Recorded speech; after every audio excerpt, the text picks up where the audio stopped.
Saya jumpa orang pencen yang ramai. Ramai orang pencen. Dan saya nak sebut perkara ni. Penting sangat. Saya dulu masa jadi perunding cara rumah tangga, ramai orang pencen, orang tua umur 60 lebih datang nak bercerai. Nak bercerai. Yang datang nak bercerai itu daripada pihak lelaki, pihak suami. Banyak sebab, banyak faktor. Antaranya, subhanallah, masa tu saya jadi, bila saya ceramah macam ni, terutamanya wanita, saya nak ingatkan diri saya dan ibu-ibu sekalian. Biasanya orang lelaki dia akan sebut beberapa perkara, benda yang sama saja. Ustazah, saya tahulah saya dah tua. Isteri saya pun dah tua. Kami dah ada cucu. Tapi dia terlalu melebihkan cucu, Ustazah. Nampak benda tu biasa. Kita akan kata, awak ni kenapa mbak nak berkira bukan orang lain, cucu. Awak ni dah tua macam ni, nak ni. Allahu Akbar. Selagi mana kita jadi seorang isteri, siapa yang ada suami lagi angkat tangan? Tak berapa nak mengaku, tinggi sikit. Okey, semua ada suami lagi, Masya Allah. Selagi mana kita ada suami, selagi itu suami adalah gudang pahala yang paling utama bagi seorang isteri. Selagi mana ada seorang suami umur berapa pun, dia adalah orang yang pertama yang perlu kita dahulukan. Allah akan uji dalam hidup kita, akan ada anak, kemudian ada cucu. Dan memang kita cenderung untuk beri kasih sayang kepada cucu, sebab cucu sangat menggembirakan hati kita. Manakala atuk dia menyakitkan hati. Subhanallah. Sebab itu kita cenderung untuk memberikan perhatian, kasih sayang kepada mereka yang menggembirakan hati kita. Tetapi percayalah, apabila kita melakukan sesuatu dalam keadaan kita teruji sabar, dalam keadaan kita buat kerana Allah, maka pahalanya berganda-ganda. Lagi susah kita nak buat sesuatu ketaatan, kebaikan, lagi tinggi pahalanya. Dinilai kepada apa? Kesukaran, tahap kesukaran. Memang ada orang selalu kata pada saya, senanglah ustazah, ustazah tak ada di tempat makcik. Senanglah ustazah cakap macam tu, suami ustazah okey. Kalau ustazah diuji dengan saya ni, suami saya pemalas, suami saya tak semayang. Orang lain semayang sehari 5 waktu, suami saya 5 hari baru 1 waktu. Sekian-sekian. Saya nak sebut begini, kita boleh hitung alasan demi alasan. Kita boleh hitung halangan demi halangan untuk kita buat baik. Tetapi bila masuk dalam kubur besok, kita orang yang paling menyesal. Rupanya ujian yang Allah hadirkan, halangan untuk kita buat baik tersebut, itulah laluan pahala yang lebih tinggi. Sehingga kan esok kita akan berterima kasih kepada Allah. Ya Allah, rupanya inilah jalan yang mengantarkan aku ke syurga, iaitu melalui jalan sabar. Jalan sabar. Sebab itu kita sentiasa diuji dengan orang yang paling dekat dengan kita. Suami, anak, cucu dan sebagainya. Masya Allah, Allahu Akbar. Jadi, antara yang suami sebut, orang-orang dah pencen sebut, kecil hati bukan dengan orang lain, dengan cucu. Ustazah, kalau anak saya bersalin 40 hari, dia tinggal saya. Dia jaga anak. Dulu dia lupa masa dia bersalin, saya jaga dia, bukan mak dia jaga dia.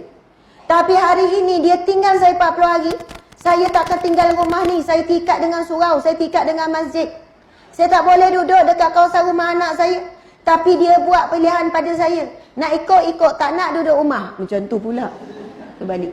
Saya jumpa ramai orang tua yang mengadu macam ni. Subhanallah. Bayangkan kalau suami tak redha 40 hari isteri tu tak dapat redha suami. Na'udzubillah min zalik, na'udzubillah. Yang kedua, biasa suami orang-orang tua kata, Ustazah, saya ni kalau nak makan sedap lah, tunggu anak cucu balik. Macam-macam lauk, kejap masak. Kalau dengan saya, dia nampak tua 10 tahun. Kalau anak cucu balik, dia nampak muda 10 tahun. Dengan saya asyik sakit lutut, sakit pinggang, nak ajak pergi pasar pun tak nak. Nak ajak pergi sana pun tak nak. Tak larat lah, penat lah, itulah, inilah. Bila shopping nampak lutut dia elok. Allahu Akbar, subhanallah. Kemudian lagi, dari segi cara percakapan. Dah tak nak jaga sangat dah hati suami.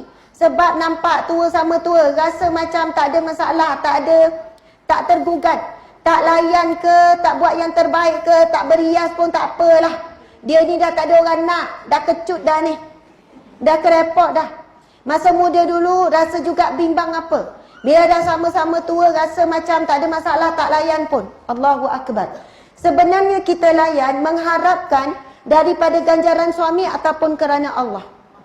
Kerana Allah, kerana Allah. Sebab selagi mana kita buat berbakti pada suami, selagi itu Allahu Akbar, kita diberi pahala. Ada orang dia kata, Ustazah, bukan saya tak nak masak, tapi bila masak dia makan sikit je. Saya masak biaya bukan makan sangat pun. Saya kata, tapi dia suka masak ke suka beli? Suka masak. Penat Ustazah masak, Ustazah. Kan senang beli. Kita dah tua tak payah berkira sangat. Ada lelaki tak nak, dia nak isi dia masak. Masalah simple-simple pun. Saya kata macam ni. Allah dia bukan lihat result. Dia lihat apa yang kita buat. Contohkan kita masak nasi biryani, nasi Bukhari.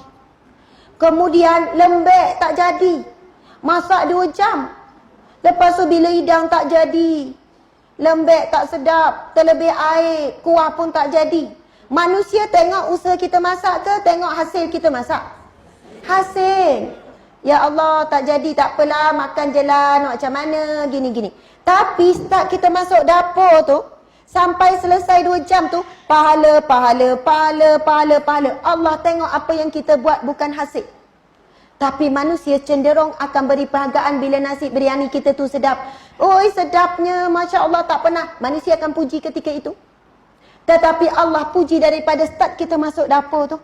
Ya Allah, walaupun dia dah tua tapi dia sediakan makan minum untuk suaminya. Walaupun dia dah tua tapi dia sabar, dia kemas rumah. Start pegang penyapu tu, bukan hasil. Manusia mungkin akan lihat hasil. Ni kenapa menyapu macam tak menyapu? Ini biasa ayat orang perempuan. Dia minta suami dia menyapu. Bang, menyapu macam tak menyapu. Orang lelaki kalau menyapu memang laju. Dah siap. Orang perempuan memang lama. Tunduk, selak, cari bawah sofa, korek-korek. Dia kata kenapa nak susah korek-korek? Benda tersembunyi jangan dicari-cari. Betul kan? Subhanallah. Tapi selama mana kita pegang penyapu tu kan, pahala.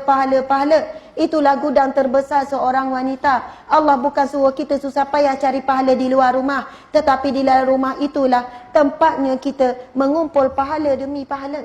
Masya Allah, Allahu Akbar.